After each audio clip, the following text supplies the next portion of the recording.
How you doing today? This is Melvin Vieira, the Remax Destiny. Just want to let you guys know that I'm here, just trying to give you some information what's happening in today's real estate market. People are always wondering what's going on in Massachusetts and what's going on in the local area as well. And I'm here to go ahead and bring that to you. So that's not a problem. So what I want to do here, go with you and go over some things, go over slides, let you know what's happening, and bring in some things. And I think you'll definitely enjoy it. All right. And this is called Let's Talk About Our House. Let's Talk About Real Estate. All right. So anyway, hang on tight, and I'm going to go over some things with you. All right. So if you look here, we're going to go talk about here what's going on here in the real estate market and what's happening. All right. So I'm going to bring the screen closer so you can take a look at it. If you look here, the units that are sold here in Massachusetts in the area market, if you take a look, property, matter of fact, there's been 10,931 homes went on 2019, and as of 2020, there was 7,446 homes that came on the market. The average days in the market were 98 days, and now the average days in the market have gone up to 113 days. It's very interesting. If you can look at the monthly supply of inventory that's actually in the market, you'll see it's at 1.69% of supply in 2020 versus 2.46 in supply that was going on within, matter of fact, Massachusetts back 2019. The real thing that I really want you to take a quick peek at, okay, is actually here. Looking at the average list price in Massachusetts for a single family home is $851,000. Up to 892,000, and that's a variance of 4.8%. But then if we go ahead and go a little further down, if you want to know what's going on, back in Massachusetts back last year, if you look, there were 93 short sales and 74 short sales compared. That's 2019. That's overall. If you look at lender-owned properties, 523 and now 369,000. I'm going to recap and talk a little bit more about that later on, what the difference is and what I see the actual true differences of that is. Let's go ahead and look at the condo market. The condo market, matter of fact, has done something a little bit different. The condo market, if you look here, the average price in Massachusetts condo market is 782,000, and that's in 2019. And in 2020, the average is 761. And that's a variance of gone down actually in the condo market. Condo prices have dropped in Massachusetts overall, totally. The average days in the market have actually gone up as well. That's gone up in every single category, as far as multifamilies, as far as single families, as far as condos. The average monthly supply has also gone down. That's due to the pandemic and what's happening. But that's a good thing because that means that the buyers that are out there can still buy. So if we go and look a little bit further and drill down, let's look at the number of short sales that have actually gone to market. The number of short sales and number of lender-owned have gone down in condos as well in Massachusetts. So that's really interesting to take a look at. Multifamilies is something that everybody wants to look at in Massachusetts. If you take a look at that, you're looking at the prices have gone up in multifamilies. That's from 2019 to 2020. So that's really interesting as well. And so it's gone up about 5.75%. That's very interesting, but the inventory has also gone down. So, I always look at how long it takes to sell a piece of property. And the thing is, things are taking longer to sell property because of the fact of the prices are actually, there's less inventory on the market. All right. And the prices have gone up, but there's less inventory and there's less buyers out there. So it's taking longer. Sellers have also decided to do a price change on a lot of their properties as well. That's just something that I want you to take in mind and keep that in the back of your head.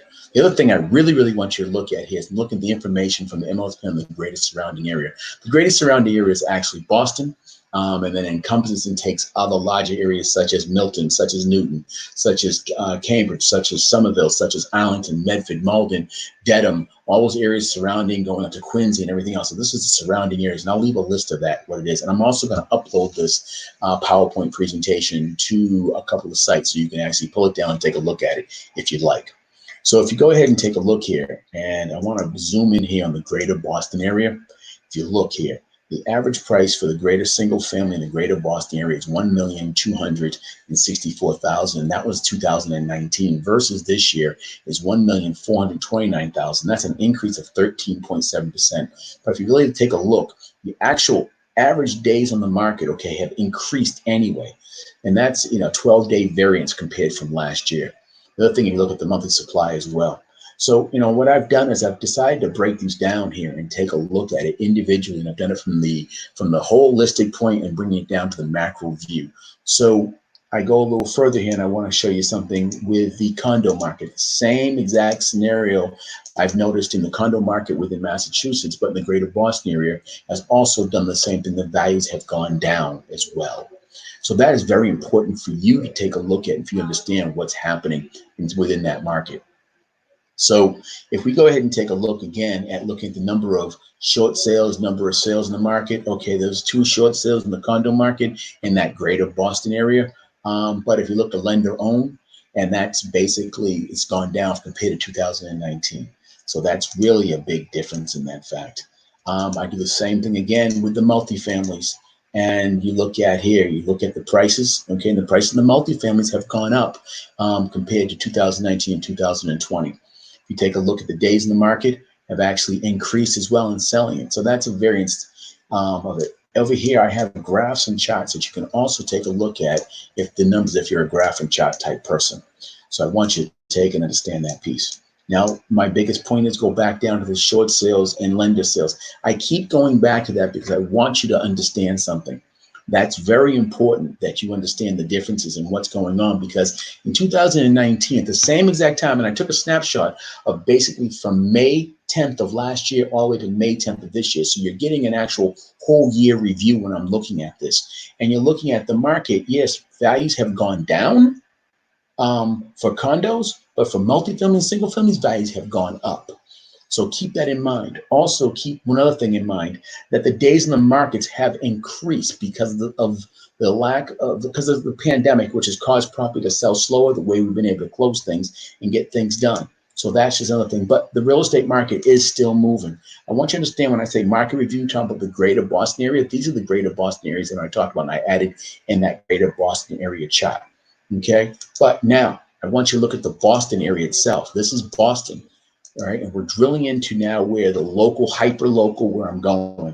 Days on market, okay, have gone up 74 days, 17-day variance. The prices for the single family residence. Now, don't get me wrong. When I say Boston, I'm including Back Bay. I'm including Somerville. Not Somerville. I'm including Back Bay, South End. Okay, I'm including those areas as well, and parts of South Boston. Also including Dorchester, Mattapan, Roxbury. So it's all encompassing, and these are the average values and the prices that you're seeing. Okay, but the month of supply of inventory has actually gone down. Let's go ahead and take a look at now. And like I said earlier, I've gone and used from May 10th of last year to May 10th this year. Look at the number of short sales. Now, people say to myself, well, the prices should be going down. Banks should be selling property. Things should be happening. Let me tell you something. That's really not happening right now. When I sold real estate back in 2008, 2009, when I sold real estate back in the 90s, one thing I did find out was that the agents, not even said the agents, I'd say the banks were putting properties on the market. And the thing about it is that they were putting them on and they weren't afraid. And they knew they could sell them. Hey, Stephanie, thank you for chiming in, and I appreciate it. And Jamaica Plain also is one of the areas where the single families have also gone up as well, and you're 100% right about that. But you look at that. So I just want to go over that information with you. That's in single families. In condos, this is the thing to look at condo. Condo values have gone down 7.19%. That's across the market. That's from Massachusetts, from the greater Boston to Boston. Those values have dropped because of the lack of people looking for the condos. People are looking for single families and multifamilies right now. So that's becoming a big piece. I want you to keep that in mind. And look here, we look at the number of short sales and number of lender owned. That has kind of increased in the condo market there. And I go back, I do the same thing. If I continue to go through these slides, they all seem to be consistent from the macro level to the micro level, and the way the property values have actually changed and different. So now let's go ahead and let's look at here the overview. Properties that have come on the market compared to last year have shown a different variance throughout each report and graph. If you look at the single families, you will see a price has have gone up in Boston. Greater Boston surrounding area markets have increased about 2.6% across the board. And this applies to multifamilies as well. When you take a look at the condo market, you will see a decrease in the price. The thing is in every category, you will see an increase days on market compared to last year in 2019. And this occurrence is due to the situation which we're in now, which is known as the COVID. Hey, Kerry, how you doing? You will see in the inventory levels have dropped compared to a year ago as well. So prices have increased due to what we call supply and demand. So that's the reason why the prices have gone up. You will also see sellers having made a slight price reduction, okay, when it comes to putting homes in the market during these times. And you'll see that if it hasn't gone under in a timely manner, they've actually decreased the price. So on that graph and chart that I have, you'll see some of those numbers and those variances. Now, this could be due to also the fact of, the whole short sale and foreclosure that the banks, you would think they're thinking about holding off and putting their properties in the market. But I don't see that to be a case because back in 2008, 2019, they didn't care during the time. So understand when people are looking for these short sales and foreclosures, there's not that many that are going to be out there, but there's still going to be some, but not as much as you think, even though we are in this pandemic crisis. Overall, I see things holding pretty steady in Massachusetts in the real estate market. But don't get me wrong, if we don't come out of this thing within the next couple of months, we could see things going sideways very quickly. Yes, the unemployment level numbers are at historic highs, but all indications are showing the Feds are going to keep the interest rates low, and the Congress and Senate are going to pump more money into the economy.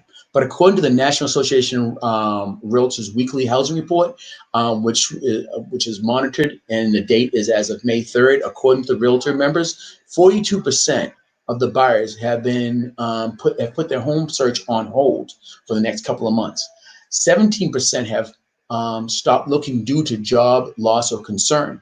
But 16% of the agents are still meeting with clients. 12% of the buyers have continued their process in the home process in the virtual home shopping, and 5% are still undecided. But 5% have decided not to buy, and 7% are still undecided. One thing is, I have to say, I'm glad the National Association of Realtors, the Greater Boston Association of Realtors, and other local real estate associations are working with local, state, and governments, okay, to keep this market moving in the Massachusetts across the country. And we realize that one thing is that real estate is the lifeblood of the market. And I do mean the lifeblood. When I say that, without this thing happening, we will not be able to survive. My thing is this, is that I just want you to understand that there are a lot of things out there, and I want to thank you very much for tuning in to Let's Talk About Real Estate, brought to you by me, Melvin A. Vieira Jr., the Vieira Group. And the thing is, Stephanie says those new condos in Eggleston that are from 700,000 to 1 million, wonder if they'll go down. I don't think they'll go down, Stephanie. I wish I could say they would. There is a demand in the market for that. Right now, people don't realize that in Boston, we have over 17,000 people moving in a month into Boston. Yes, right now, the colleges do drive that, and the colleges right now are on hold, but we do have those things happening. There are things that are going to happen. There are things that are going to go on, but the real estate market is still strong. If you have any questions, feel free to tune in to me, Melvin A. Vieira Jr. I'll be glad to sit here and talk to you. Be glad to answer any questions you have. One thing about this is why I call it Let's Talk About Our House. Dealing with me, Melvin A. Vieira Jr. I've been doing the business for 30 years. I've been through a lot. If you want, you can type into the bottom line in your chat. I'll be able to answer back to you, no matter what venue you're looking at. This is being broadcast through Facebook, my Facebook business page, also through I have it also being blasted through YouTube, and I also even have it going through also my Periscope as well. And Stephanie, I do agree. It becomes a little annoying, and I wish I could tell you, but the thing about it is that was a lot of land, and there's people, and people want to be here, and it's tough. And one thing is within people say within the hood, people want people to stay, and I do want them to stay. But we have to talk about another subject, which I call generational wealth, which I talk about us holding on to property and passing it down. That'll be another subject that I'll bring up with Let's Talk About Our House, because talking about our house means, where we live, Not only will we live physically, but where we enjoy, where we hang out at, and where we do things. And I want to talk about that as well. And I'm going to be bringing some people on with me to go over and talk about a lot of different things. But anyway, I want to say thank you very much. I want to say thank you for tuning in. Anybody have any other questions, feel free to hit it. I will leave this up as a PowerPoint up on my page and also my business page. And if you have any questions, feel free to tune in. Feel free to hit me up. My number is 617-283-6003. And you do see it streaming across the bottom. My email address is there. My website's there. Just remember, I've been doing this for 30 years and I've seen a lot of different markets. All right. Stephanie, thank you. You guys have a great day. All right. Stay safe. Stay out of trouble. Any questions, hit me up. Talk to you later.